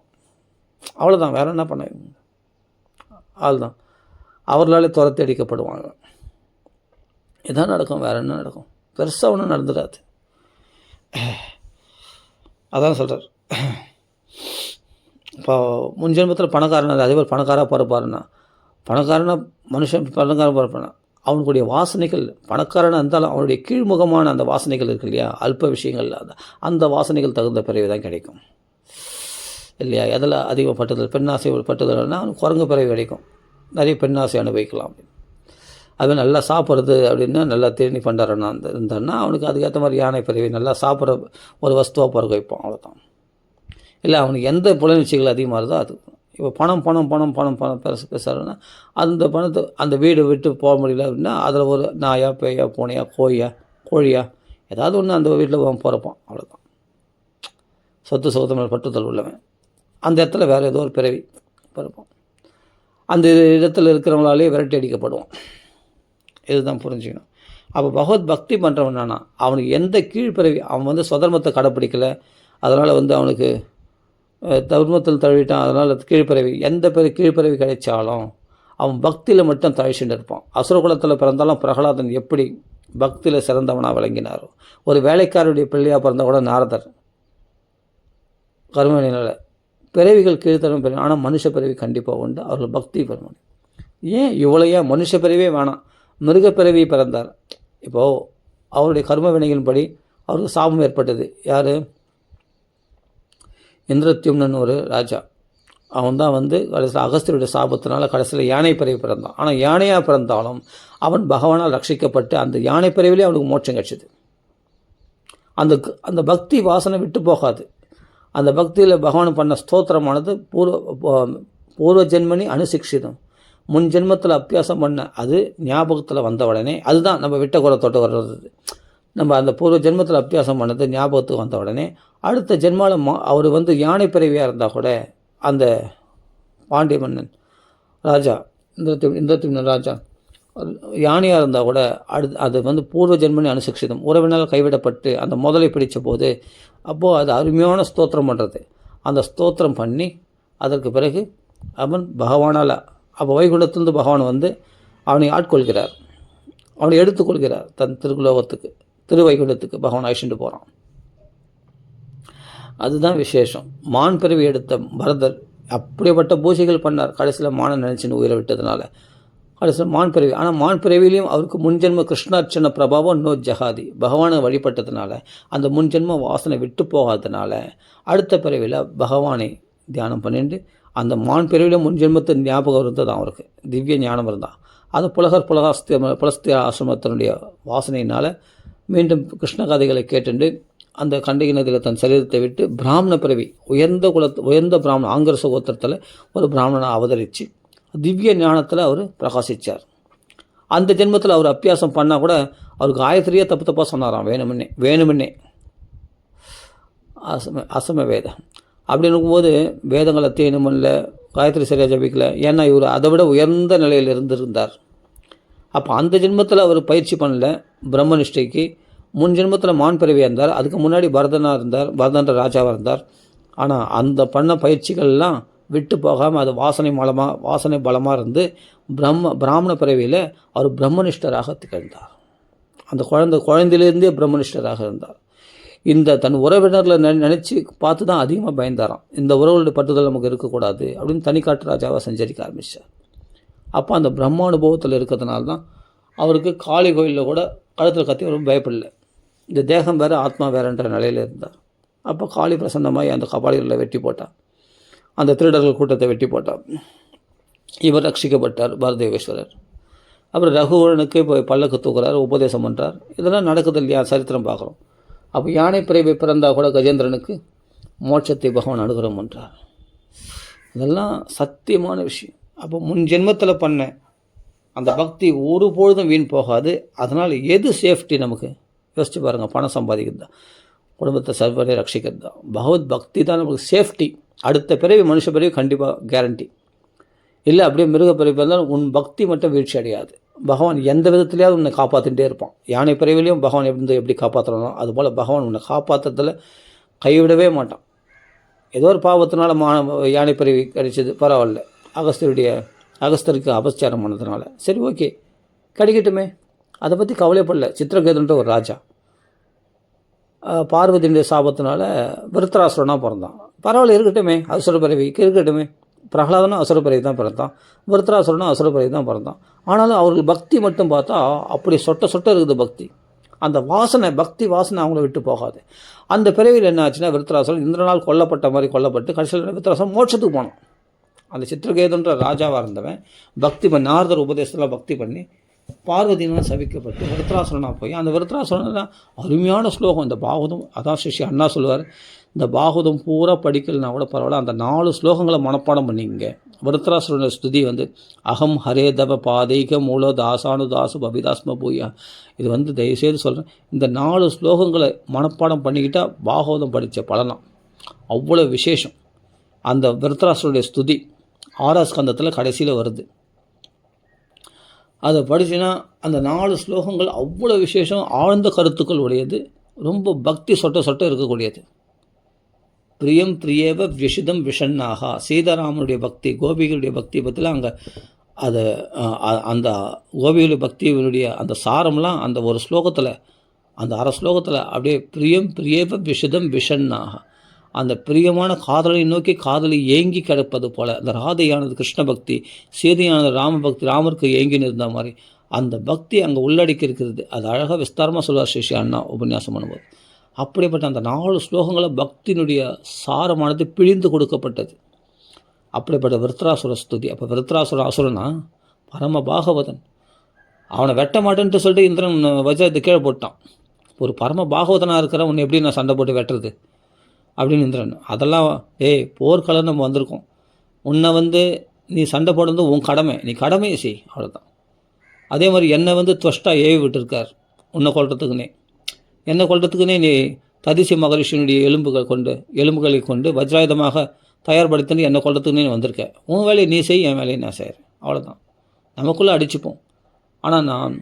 ஆனால் வெற்றி தோல்வி எல்லாம் சமம், எல்லாம் பகவான் இஷ்டம், புரியுதா அப்படின்னு சொல்லி சண்டை போடுறாங்க.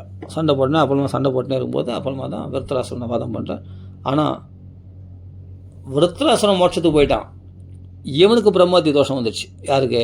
இந்திரனுக்கு. மறுபடியும் அவனுக்கு அஸ்வமேத யாகம்லாம் பண்ணி யாகங்கள்லாம் பண்ணி அவனுக்கு யாக அபிஷேகம் பண்ணி அவனை பரிசுத்தமாக்குறாங்க. அப்போ இந்திரன் அந்த பிரம்மத்தி தோஷம் விடுபடுறான் அப்படின்னு சரித்திரம்.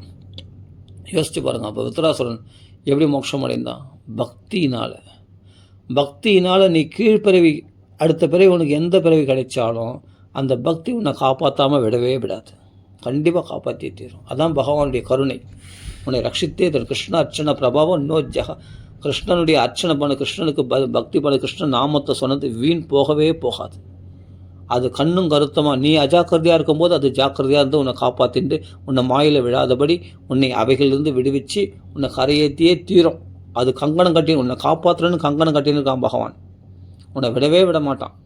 அலம் முஞ்ச அலம் இது போதும் என்னை விட்டுட்டுன்னு போதனை கத்ரா. பால் குடிக்கும்போது, கிருஷ்ணன் பால் குடிக்கும்போது போதனை கத்ரா, என்னை விட்டுட்டு உன்னை விடவே மாட்டேன். உன்னை மோட்சம் என் தாய்க்கு சமமான தாத்ரி உச்சிதாம் கதி, அந்த உயர்ந்த என் தாய்க்கு சமமான என் கோலோகத்துக்கு உன்னை அழைச்சிட்டு போய் என் தாயாக உன்னை வைக்காமல், உன் மோட்சம் கொடுக்காமல் நான் ஓய மாட்டேன் அப்படின்னு சொல்லி அவள் உயிரோடு உறிஞ்சிட்டு, அந்த பால் உரியும் போது உயிரோடு உறிஞ்சிட்டு அவளை மரணமடைந்த அந்த உடலை விடும்படி, அந்த ராட்சச சரீரம் விடும்படி செய்து அவளுடைய திவ்ய சரீரமாக அந்த ஜீவாத்மாவை தன் தாய்க்கு சமமான உன்னத ஸ்திதி, அவள் சாப விமோசனம் அடைந்து அவள் ரத்னமாலா, அவள் சபிக்கப்பட்டாள். அதனால் அவள் தாயை முன்ஜென்மத்தில் அவள் ரத்னமாலா, பலிச்சக்கரத்தினுடைய பிள்ளை பொன்னாக இருந்தாள். அவள் போதனையாக வந்தாள். அந்த போதனை பால் குடிச்சு அவள் ஏதோ ஒரு சாபத்தினால் அவள் ராட்சசியாக பிறந்துட்டாள். சரி, ஓகே. ஆனாலும் அவளை விடுவிக்க வேண்டியது, அவள் அப்படிப்பட்ட பக்தி பண்ணியிருக்காள், பகவான் மேலே கொஞ்சம் ஆசைப்பட்டிருக்கான். அந்த வாமனர் அழகாக இருக்காரே, இவர் நமக்கு பிள்ளையாக பிறந்தால் அவனுக்கு பால் கொடுத்து பாராட்டி சீராட்டி வளர்ப்பனே, ஆசையாக இருக்குது இந்த குழந்தைய பார்த்தா அப்படின்னு ரத்னமாலை ஆசைப்பட்டாலாம் வாமன அவதாரத்தில். அந்த கொஞ்சம் பக்தி பண்ணால் கூட அது வீண் போகாது. பகவான் அடுத்த பிறகு அவர்கள் ராட்சசியாக பிறந்தாலும் அவளுக்கு அதே மாதிரி பால் கொடுக்குற பாக்கியம் கிடைச்சிது. யார்? போதனைக்கு. ஆனால் விஷப்பால் கொடுத்தா, அதையும் பருகனான் பகவான். அவனுக்கு என்ன பண்ணான் அந்த விஷப்பால்? பகவானாச்சே. அதனால என்னென்னா அவளுக்கு மோட்சத்தையே அனுகிரகம் பண்ணான். விடுன்னு அவள் சொல்கிறான், விட மாட்டேன். அப்போ பக்தர்கள் என்னை விட்டுடு, நான் லௌகிக காரியம் இருக்குது, நான் சொத்து சொகம் சேர்க்க போகிறேன், நான் பெரிய பணக்காரனாக போகிறேன், நான் குடும்பத்தில் ஈடுபடணும், அதில் பக்தி கொஞ்சம் நான் விட்டுடுறேன் அப்படின்னு சொல்லி பக்தி விட்டு நீ விலகினாலும் பகவான் உன்னை விடவே மாட்டான். அந்த பௌதிக விஷயத்தில் ஈடுபட்டால் அவைகளில் பல தோல்விகளை கொடுத்து, பல கஷ்டங்களை கொடுத்து, அவைகள் நிம்மதியற்ற தன்மையை கொடுத்து, உன்னை பக்குவப்படுத்தி மறுபடியும் கிருஷ்ண பக்திக்கு உன்னை வர வைக்க தான் பார்ப்பான். எந்த மதத்துக்கு நீ போனாலும், எந்த மதத்துக்கு போனாலும், எந்த கீழ்நிலையில் நீ போனாலும், எந்த பிறவிகளும் கீழ்நிலை பிறவிகள் எடுத்தாலும் உன்னை தன் திருவடியில் சேர்த்துக்கிறது தான் அவன் கங்கணம் கட்டின்னு இருக்கான் பகவான் கிருஷ்ணன். உன்னை விடவே மாட்டான். என் பக்திக்கு நீ வந்தே ஆகணும். நீ எங்கேயும் என்னை விட்டு தப்பிக்க முடியாது. உனக்கு பல கஷ்டங்கள் கொடுப்பேன். நீ எந்த வேலைகள் செய்தாலும் அந்த வேலைகளில் பல இன்னல்கள் இருக்கும். உனக்கு பார்த்தா மற்றவங்களுக்கெல்லாம் பார்த்தா சகஜமாக இருக்கும். பகவத் பக்தி அற்றவர்களுக்கு அந்த வேலைகள் பார்த்தா அனுகூலமாக இருக்கும். அதெல்லாம் அட்ஜஸ்ட் பண்ணி போயிடுவாங்க. ஆனால் பக்தர்களால் அந்த வேலைகளை அந்த அவர்கள் செய்யக்கூடிய வேலைகளை அட்ஜஸ்ட் பண்ணவே முடியாது. இவர்களால் சில விஷயம் பிடிக்காது அந்த வேலை செய்கிற இடத்துல. இவங்களால் அட்ஜஸ்ட் பண்ணவே முடியாது. ஏன்னா இவங்க பக்தியில் இருக்கிறானே, பகவான் வழி நடத்துகிறானே. அதனால் பார்த்தா பௌதிக விஷயங்களை இவங்க ஒட்டவே மாட்டாங்க. இவங்க சம்பளம் அதிகமாக கொடுக்குறாங்க, அட்ஜஸ்ட் பண்ணி சரி அவங்க சொல்கிற மாதிரி இவங்க சொல்கிற மாதிரி நடந்துக்கலாம்னா நடத்த முடியாது. எல்லாரோட ஒட்ட மாட்டாங்க இவங்க. ஏன்னா இவங்க என்னென்னா வறுக்கப்பட்ட விதை மறுபடியும் பூமியில் போட்டால் முளைக்காது. அது மாதிரி இவங்க பக்குவம் அடைந்தவர்கள் பகவான் நாமத்தை சொல்கிறோம், பகவத் பக்தியில் பக்குவமானதுனால இவங்க பௌதிகத்தில் யாரோட ஒட்ட மாட்டாங்க. யாரோடும் இவங்களுக்கு சமஞ்சசமாக பழக முடியாது, சகஜமாக பழக முடியாது. அவர்களுடைய சங்கத்திலேருந்து விலக தான் பார்ப்பாங்க. இவர்களே ஆசைப்பட்டு இல்லை கொஞ்சம் பணம் தேவை நம்ம குடும்பம் நடத்துறதுக்கு அப்படின்னு ஆசைப்பட்டு அங்கே போனால் கூட வேறு ஏதாவது வழியில் பகவான் என்ன பண்ணால் அவங்கள திருப்பிடுவான். அந்த இடத்துல அவங்க நிலைக்க வைக்க மாட்டான். அந்த வேலைகள்லையோ இல்லை அந்த உத்தியோகத்துலேயோ அந்த உறவுகள்லையோ அந்த ஸ்நேகங்கள்லேருந்து பகவான் எப்படியாவது அவங்களுக்கு சிண்டை பிடிச்சி பகவான் எடுத்துன்னு வந்துடுவான். அதில் அவங்க சமஞ்சமாக பழக முடியாது, உலகத்தோடு ஒட்டி பழக முடியாது அவங்களால. திரும்பியும் பகவத் பக்தி தான் வந்துடுவாங்க. பகவான் பண்ணுற ஏற்பாடு அதெல்லாம். ஏன்னா இவ்வளோ துன்பங்களாக இருக்குது இந்த வேலையில் போனால், இதனால் சம்பாதிக்க முடியலையா, இது பண்ண முடியல, நீ அதுக்கு பழகலையே. பகவான் உன்னை தயார்படுத்த வேறு வழி, நீ வேறு வழியில் போனேன்னு அர்த்தம், சம்மந்தம் இல்லாத வழியில்.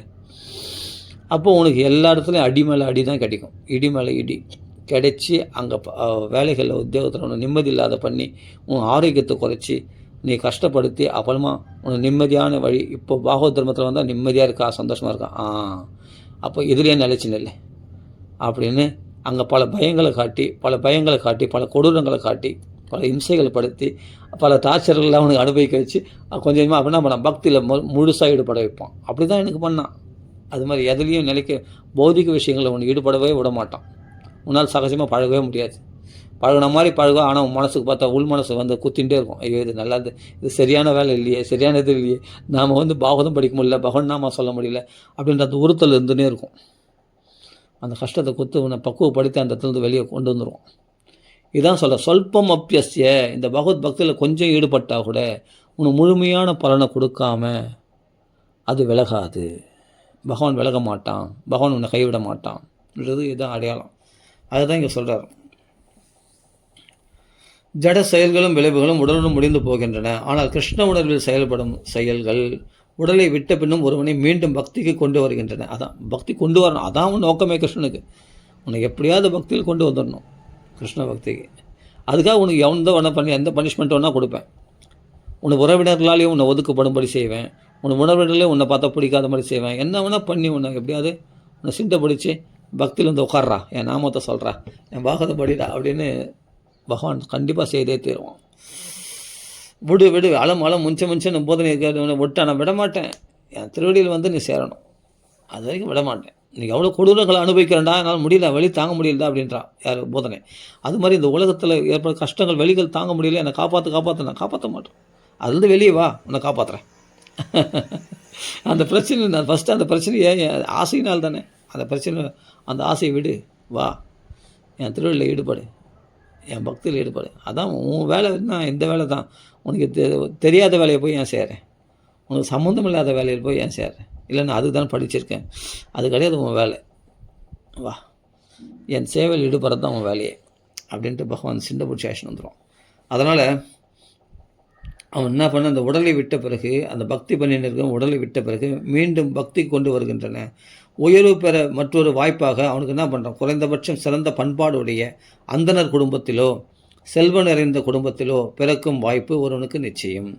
கிருஷ்ண உணர்வில் செய்யப்படும் செயல்களின் தன்னிகரற்ற தன்மை இதுவே. புரியுதுங்களா? இதுதான் தன்னிகர், அதுக்கு சமமாக எதுவுமே கிடையாதான். தன்னிகரற்ற தன்மைன்றது இதுதான் கிருஷ்ண பக்தி. சரி, தலை போத்தி பண்ணிப்போம். ஓகே, இந்த பகவத்கீதை ஒரு ஸ்லோகத்தில் எவ்வளோ ஆழ்ந்த கருத்துக்கள் இருக்குது பாருங்கள். இதுதான் பக்தியினுடைய ஒரு பராகாஷ்டை, ரொம்ப விசேஷம். ஆனால் நாமத்தை நீங்கள் சரியாக கொஞ்சம் சொல்ல ஆரம்பிச்சிட்டா கூட அது முழுமையான பலனை கொடுக்காமல் போகாது. அது அற்பமாக நினச்சிடாதீங்க. இந்த ஒரு மாலை தானே ஹரே கிருஷ்ண மாமந்த ஒரு மாலை தான் ஜெபிக்கிறோம், இப்போ ராமராமான்னு ஒரு 10 நாள் ஒரு 10 நிமிஷம் தானே நாம சொன்னோம் அப்படின்னு தப்பான அதை சிம்பிளாக நினைக்காதே. ரொம்ப ரொம்ப வசதி. 4 லட்சம் ஜென்மா மனுஷ பிறவி எடுத்தால் ஒரு தடவை நாக்கில் ராமான்னு வருமா. அப்படின்னும் போது இந்த ஹரே கிருஷ்ண மகாமந்திரம் சொல்கிறேன்னா அது பெரும் பாக்கியம். அது பகவான் சொல்ல வச்சானே அவனுக்கு நன்றி தெரிவிக்கணும். ஐயோ சொல்கிறது கஷ்டமாக இருக்கேன்னு நீ நிறைய நாமா சொல்கிறது காட்டிலும் ஒரு நாமா ஒரு மாலை 108 நாமா சொன்னால் கூட இது கிருஷ்ணனுடைய கிருபை என்னை சொல்ல வச்சுருக்கான் இன்றைக்கி இந்த 108 நாமத்தை அப்படின்னு அவனுக்கு நன்றி சொல்லணும். நன்றி சொல்லி இந்த நாமத்தை சொன்னமே இந்த சந்தோஷத்தில் இருக்கும். அதனால் அதை அல்பமாக நினச்சா அது அல்பமான பலனாக தான் இருக்கும். நீ அதை உயர்வாக நினச்சா அது பெரிய பலனை கொடுக்கும். அதுதான் ஒரு பக்தர் சொன்னார் இல்லையா, ஒரு வருஷம் வெறும் ஒரே மாலை மட்டும் சொல்லிட்டு வரட்டும் கண்டினியூட்டியாக, அதுக்கு ஒரு சக்தி இருக்குது. அது பெரிய மாற்றத்தை உண்டு பண்ணிட்டோம் நம்ம வாழ்க்கையில், பக்தியில் உயர்ந்த நிலைக்கு கொண்டு வந்துடும்.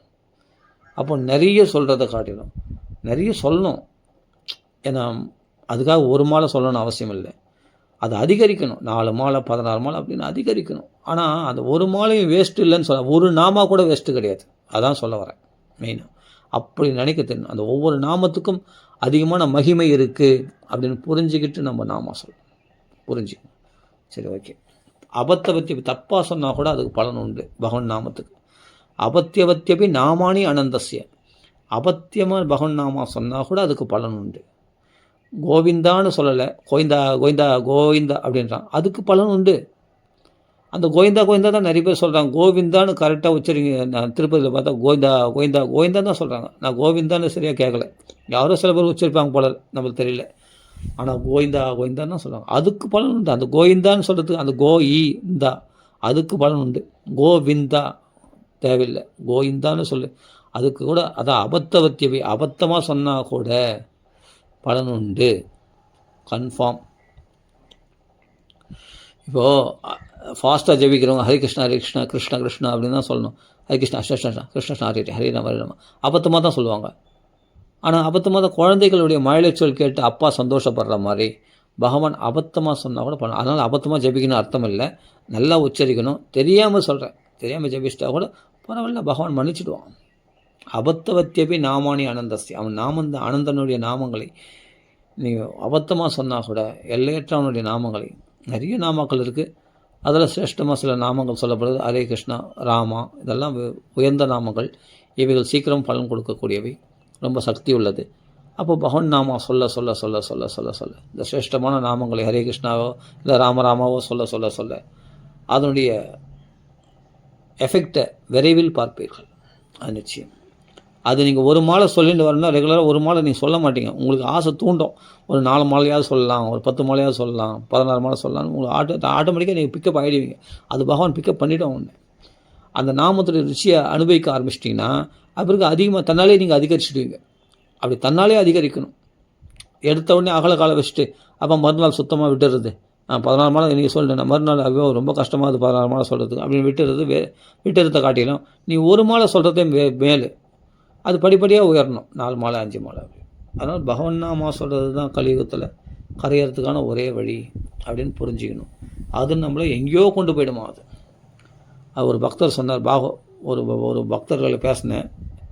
அவர் என்ன சொல்கிறாருன்னா, நான் சொன்னேன் பாகவதெல்லாம் அப்போல்லாம் நான் அதை பாகவதெல்லாம் படித்தாவே போதும், மோட்சம் கழிச்சிடும், பாகவதம் படிச்சிடும், பகவன் நாமா கூட தேவையில்லை அப்படின்னு சொல்கிறாங்களே சில பேர். சில பிராமணர்கள் எனக்கு அப்படி சொல்லியிருக்காங்க, பாகவத பாராயணம் மட்டுமே போதும் அப்படின்னு.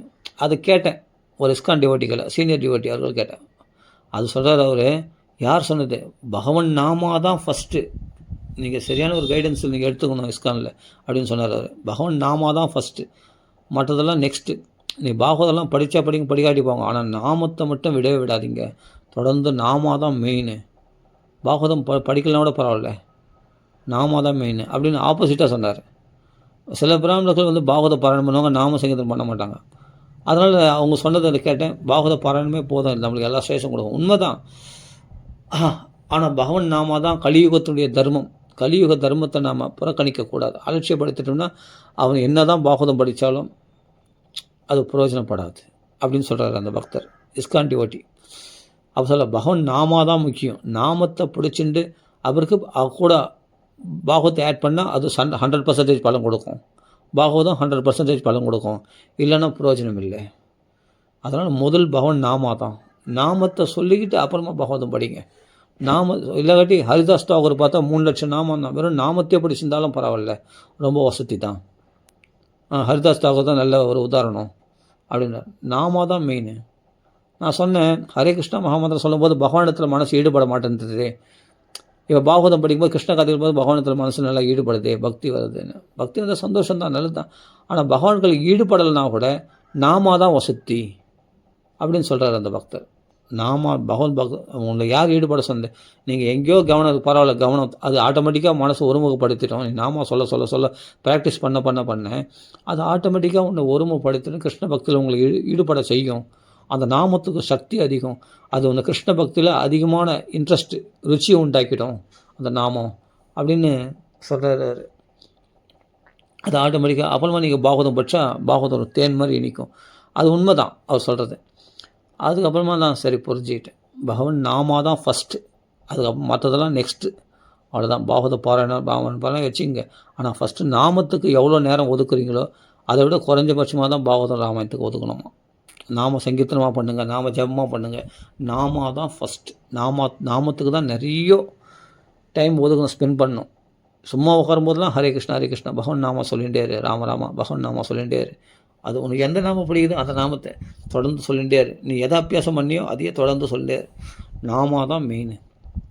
நாமவே தபஸ், நாமமே பக்தி, நாமமே எல்லாமே அப்படின்னு. நாமத்தை விட்டுட்டு நீ எந்த தர்மங்களை கடைபிடிச்சாலும் பிரயோஜனம் இல்லை. இது ஏன்னா கலியுக தர்மம் இது நாமன்றது. வேறு கதி கிடையாது, கதி ரண்யதா அப்படின்னு சொல்கிறார். அதுக்கப்புறம் நீங்கள் பாகவதம் படிங்க, எல்லாம் பண்ணிங்க. அதெல்லாம் கூட வச்சுங்க. பாகவதம் படிக்கிறதெல்லாம் படிக்கணும், பாகவதம் கண்டிப்பாக. ஏன்னா அப்போ தான் ஞானம் நமக்குள்ளே அதிகமாக பிரகாசிக்கும். அது பகவான் நாமத்தை சொல்லிட்டு பாகவதம் படிக்கும்போது நம்மளுக்கு ஒரு ஒரு கூர்மையான புத்தி, அந்த விஷயங்களை புரிஞ்சிக்கிற ஒரு தன்மை. இல்லைன்னா ஒரு மந்த புத்தியோடு படிப்போம் பாகவதம் படி. ஒரு நாமா சொல்லாமல் பாகவதம் படிக்கிறேன்னா ஒரு மந்தமாக இருக்கும், தூக்கம் கூட வரும் பாகவதம் படிக்கிறது. ஆனால் பகவான் நாமா நிறைய சொல்லிட்டு பாகவதம் படிக்கும்போது நம்ம மைண்டு ஷார்ப் ஆகிடும். அப்புறம்னா அதை சூட்டிக்காக பிடிச்சிப்போம். அது உள்ள முக்கியமான மெசேஜ் எல்லாம் நம்ம என்ன பண்ணோம், அனுஷ்டானம் பண்ண ஆரம்பிச்சிடுவோம். பாகவத்தை சொல்லக்கூடிய ஸ்லோகங்கள் எல்லாம் மனப்பாடம் ஆகிடும். அந்த ஸ்லோகத்தினுடைய ஆழ்ந்த கருத்துக்களை புரிஞ்சுட்டு அதை அனுஷ்டானம் பண்ண ஆரம்பிச்சிடும். வாழ்க்கையில் கடைபிடிக்க ஆரம்பிச்சிடும். அது அனுபவத்தை கொடுக்கும், கிருஷ்ண அனுபவத்தை கொடுக்கும். நல்ல ருச்சியை உண்டாகும். பக்தியில் பக்தி அதிகரிக்க செய்யும். அதுக்கு தான் நாமா வந்து அதுக்கு மட்டும் இல்லை, எல்லாத்துக்கும் நாமா இல்லாமல் பக்தி பண்ணுறது வேஸ்ட். இதுதான் பாகவதர்கள் சொல்லக்கூடிய விஷயம். வெறும் நாமா சொன்னால் கூட வசதி தான். பாகவத ராமாயணம் செகண்டரியாக தான் இருக்கணும். இல்லை பாகவத ராமாயணம் மட்டும் பாராயணம் பண்ணால் ஓகேன்னா ஓகே, அது வந்து தபஸ் தான், இல்லைன்னு சொல்ல வரல. அது சில பேருடைய அபிப்பிராயம், நமக்கு தெரில. ஆனால் கலியுக தர்மம் பகவான் நாமா, அதை மறுக்கவே முடியாது. அதை உதாசீனப்படுத்திட்டு நீ என்ன தான் செய்தாலும் பிரயோஜனம் இல்லை அப்படின்னு தான் மகான்களுடைய அபிப்பிராயம். நான் நிறைய பேர் இடத்துல இதுதான் கேட்டிருக்கேன். நாமத்தை அலட்சியப்படுத்தக்கூடாது. வேதத்தையும் பண்ணுறவங்களே சரி, பகவான் நாமத்தை சொல்லியே தீரணும். அவங்களுக்கும் உண்டு, பகவான் நாமா சொல்கிறதுன்றது உண்டு. அப்படியே வேதாத்தியனம் பண்ணுறவங்க தினமும் பிராமணர்கள்லாம் அவங்களும் பகவான் நாமத்தை விடவே கூடாது. ஏன்னா கலியுக தர்மம் இதை அலட்சியப்படுத்தக்கூடாது. இதுக்கு கௌரவம் உண்டு. நாமா தானே, ராமராமன் சொல்கிறதுலாம் என்ன வந்துடும் அப்படின்னு அலட்சியப்படுத்தக்கூடாது. இந்த ராமன் சொல்கிறது பெரும் பாக்கியம் வேணும். புண்ணியன் கூட சொல்ல மாட்டாங்க நாமா சொல்கிறவங்க. நாமா சொல்கிறது பெரும் பாக்கியமாக. அப்போ மந்த பாக்கியம் உள்ளவங்க தான் அந்த நாமத்தை சொல்ல மாட்டாங்க. கலியுகம் சரி. அதனால் நாம வந்து ரொம்ப வசதி. இந்த நாம தர்மத்தை எந்த தர்மத்தோடு இணைப்படுத்த முடியாது. அது ஒப்புயர்வற்றது. அது ரொம்ப வசதி. அப்படி இந்த நாம தர்மத்தை வந்து மற்ற தர்மத்துக்கு சமப்படுத்திட்டான்னா அந்த நாம வந்து அந்த நாமத்துக்கு அபராதம் பண்ண மாதிரி ஆகிடும். அதனால் நாம தர்மன்றது ரொம்ப வசதி. பகவான் நாமா சொல்கிறது தான் கலியுகத்தினுடைய உயர்ந்த நிலையே. சரி, ஓகே. கலியை கடக்க உதவுவது இந்த இதில் வந்து தங்கு தடங்களே கிடையாது. பகவான் நாமா சொல்கிறது தடையே கிடையாது. எங்கே வேணாலும் பகவான் நாமா சொல்லலாம், எப்படி வேணாலும் பகவான் நாமா சொல்லலாம். டாய்லெட்டு கூட பகவான் நாமா சொல்லலாம், அசுத்தமான நிலையில் தீட்டு காலத்தில் பகவான் நாமா சொல்லலாம், ஸ்மசானத்தில் பகவான் நாமா சொல்லலாம், வீட்டில் இருக்க தீட்டு காலத்தில் பகவான் நாம சொல்லலாம், எப்போ வேணாலும் பகவான் நாம சொல்லலாம். பல் விளக்கலனாலும் பகவான் நாம சொல்லலாம், பல் வளைக்கிட்டு பகவான் நாம சொல்லலாம், குளிச்சுட்டு பகவான் நாம சொல்லலாம், குளிக்காமல் பகவான் நாம சொல்லலாம், படுக்கையில் பகவான் நாம சொல்லலாம், மனைவியோடு கொஞ்சம் கொலாவும் போது பகவான் நாம சொல்லலாம், குழந்தையோடு கொஞ்சம் போது பகவான் நாம சொல்லலாம். எந்த அசுத்தமான நிலையிலையும் பகவான் ராம ராமான்னு தாராளமாக சொல்லலாம். அப்படி தான் மகானுடைய தீர்மானம். எல்லா மகான் இது எல்லாரும் இந்த நாமத்தில் ஒத்துப்படுறாங்க. அத்வைதிகள், துவைதிகள், விசிஷ்ட அத்வைதம், அபேத சைத்தன்ய தத்துவம் ஆகிய பிரபுபாதாருடைய அந்த கௌடிய வைஷ்ணவ சம்பிரதாயம் எல்லாமே இந்த நாமத்தில் ஒத்துப்படுறாங்க. நாமம் தான் மெயின் அப்படின்றாங்க எல்லாமே. ஏன்னா கலியுக தர்மம் இது யாருமே அத்வைதிகளாக இருந்தாலும் சரி யாரும் மறுக்க முடியாது. கலியுகத்தில் வியாசாச்சாரி அதை நியமிச்சிருக்கார், வால்மீகிலாம் சொல்லியிருக்காங்கன்னா, வால்மீகிலாம் தீர்மானம் பண்ணியிருக்காங்கன்னா, அந்த ரிஷிகளை மாற்றி பேசுறதுக்கு யாருக்கும் அதிகாரம் கிடையாது, ரைட்ஸ் கிடையாது. எல்லாமே அதை ஒத்துக்கிட்டு தான் ஆகணும். இது ஈவன் மற்ற மதங்கள் கூட, இயேசு கூட பைபிளில் கூட இயேசுவின் நாமத்தில் அவங்க கூட நாமத்தை தான் பிடிச்சிக்கிறாங்க. ஏன்னா இது கலியுக தர்மம். எந்த மதத்திலும் இதை இதை புறக்கணிச்சிட்டாங்கன்னா அந்த மதம் விருத்தி அடையாது, அந்த மதம் வேஸ்ட்டாக போயிடும். இதை புறக்கணிக்காமல் இருக்கிறதுனால தான் இந்த மதங்கள்லாம் செழிக்கிறதுக்கு காரணம். அந்த பகவான் நாமத்தை புறக்கணிக்காமல் அதை பிடிச்சின்றதுனால தான். அது இயேசு கிறிஸ்து மதமும் அல்லாவின் நாமத்தினாலே அவங்களும் நாமம் தான் சொல்கிறாங்க மெயினாக. அந்த வார்த்தை அவர்களும் பழைய ஏற்பாடு பைபிளை ஒத்துக்கிறாங்க. யார் முஸ்லீம்ஸும் தெரியுமா, அவர்கள் பழைய ஏற்பாடை நம்புகிறாங்க. முஸ்லீம்ஸும் அந்த பழைய ஏற்பாடு வழி தான் கடைப்பிடிக்கிறாங்க. புதிய ஏற்பாடு கிறிஸ்துவர் வந்த பிறகு அவர்களும் பகவான் நாமத்தை தான் சொல்கிறாங்க, இயேசுவின் நாமத்தினாலே. அப்போது மற்ற மதங்களும் சரி நம்ம மதங்களும் சரி எல்லாமே இது கலியுக தர்மம். இது யாரும் புறக்கணிக்கவே முடியாது, ரைட்ஸு கிடையாது. புறக்கணித்தா அந்த மதம் விருத்தி அடையாது. யார் புறக்கணிக்க நாமத்தை பிடிச்சதுனால அவர்கள் நல்ல செழிப்பாக இருப்பாங்க. அந்த மதம் நல்ல அதில் தாய் மதம். மற்ற மதங்கள்லாம் பின்னாடி வந்தது. சனாதன தர்மமாக நம்ம ஹிந்து மதம் தான் ஃபஸ்ட்டு. இது நம்ம லட்சக்கணக்கான கோடிக்கணக்கான வருஷங்களுக்கு முன்னாடி இந்த மதம் எப்போ தோன்றுச்சுன்னே சொல்ல முடியாது. அப்படியேப்பட்ட நம்ம சனாதன தர்மம் இது சனாதனமாக இருக்கக்கூடியது. அப்படியேப்பட்ட இந்த சனாதன தர்மத்தில் பகவான் நாம தான் சொன்னோம், ரிஷிகளால் சொல்லப்பட்டது. அதனால் எந்த மதத்தாலும் அதை மறுக்க முடியாது. நாம தான் முக்கியம், பகவான் நாம தான் முக்கியம். நாமத்தை புறக்கணிச்சுட்டு நீ என்ன பண்ணாலும் பிரயோஜனம் இல்லை. நாமந்தான் ஃபஸ்ட்டு. இந்த நாமம் உனக்கு எல்லா ஸ்ரேயஸுகளும் கொடுக்கும். அடியனுக்கு இன்றைக்கி பர்த்டே, இன்றைக்கி பிறந்த நாள். ஒரு நல்ல விஷயம் பற்றி பேசணும் அப்படின்னு இந்த நாம மகிமை பற்றி ஏதோ கொஞ்சம் பேசியிருக்கோம். இந்த பாகவதத்தில் எல்லாத்துலேயும் பகவான் நாமத்துடைய மகிமை பறக்க சொல்லப்பட்டிருக்குது. பைபிள்லேயும் சொல்லப்பட்டிருக்கு, குரான்லேயும் சொல்லப்பட்டிருக்கு. எல்லாத்துலேயும் பகவான் நாமா முக்கியமானது, பகவான் நாம தான் வசதி அப்படின்னு சொல்லியிருக்கு. இதை மறுக்கவே முடியாது. எந்த மகான்களும் மறுக்கலை. அப்போ நாமெல்லாம் பாமர்கள். அந்த மகான்களை பின்பற்ற வேண்டியது தான் நம்மளுடைய ஒரே நோக்கமாக இருக்க வேண்டும். சரி, ஓகே, சரி. ராம ராம ராம ராம ராம ராம ராம சீதாபதி ராம ராம ராம ராம ராம ராம ராம ராம் ராம ராம ராம ராம ராம ராம ராம ராம் ராம ராம ராம ராம. உங்களோட இன்றைக்கி என்னுடைய பிறந்த நாள் அன்று இன்றைக்கு உங்களோட இந்த மகிமையை, பகவானுடைய நாமத்துடைய மகிமை உங்களோட ஷேர் பண்ணக்கூடிய பாக்கியம் அப்படி எனக்கு கிடச்சிது. ரொம்ப சந்தோஷம். ராம ராம ராம ராம ராம ராம ராம ராம ராம ராம ராம ராம ராம ராம ராம. ஸ்ரீ ராமநாத சிங்கத்துக்கு ஜெய், ஆஞ்சநேய சுவாமிக்கு ஜெய், சத்குரு மகாராஜ்க்கு ஜெய், சாதுமல்லிக்கு ஜெய். ராம ராம ராம ராம ராம ராம ராம ராம.